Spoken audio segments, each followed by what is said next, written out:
ዛሬ ሁሌም በህዝብ ፊት ቆሜ መናገር የምፈልገውን አንድ እውነት ልነግራችሁ መጥቻለሁ። እኔ ጨካኝ ነኝ። ዛሬ ሁላችሁም ጨካኝ እንድትሆኑ ፈልጋለሁ። ስደት የማንም ምርጫ ባይሆንም አማራጭ በማጣት ግን ብዙዎች ገብተውበታል።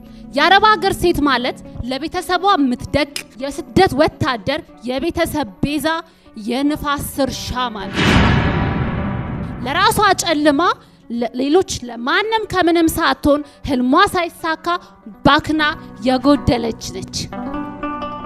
ከማን ጋር እየተጋፈጥሽ እንደሆነ ማንም አይረዳሽም። የደላሽ የተመቸሽ ነው የሚመስላቸው። አንቺን የምታሳልፊው ነገር ከአንቺና ከፈጣሪ ውጪ ማንም አይረዳሽም። ይህ ሁሉ የሚሆነው ስደትን መርጠሽ ስትሄጂ ራስሽን ለመለወጥ ሳይሆን የሰዎችን ህይወት ለመለወጥ ወስነሽ ስለምትሄጂ። በፍቅረኛሽ ወደፊት በተሰበ በምትዩ ሰው መከዳት ያማል። አዎ ልክ ነው፣ ያማል። ያኔ በምታያቸው በእህቶችሽ በወንድሞችሽ መከዳት ያማል። አዎ ልክ ነው፣ ያማል። ነፍስሽን የገበርሽበት እድሜ ልክሽን የሰራሽበት እንደ ጉም ተበትኖ ሲጠፋ ማየት ያማል። አዎ ያማል። በዚህ ሁሉ ውስጥ ከወደቅሽበት መነሳት እንደማትቺ ይሰማሻል። ሰዎችን መፍራት ትጀምሪያለሽ። ዛሬ የውሳኔ ቀን ነው።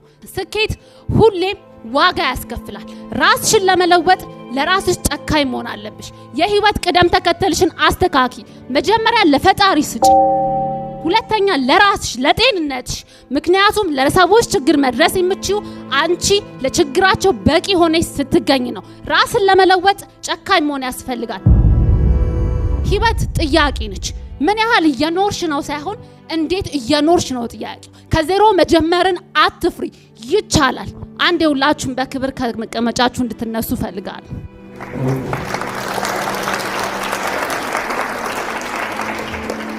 እኔ ጨካኝ ነኝ በሉ።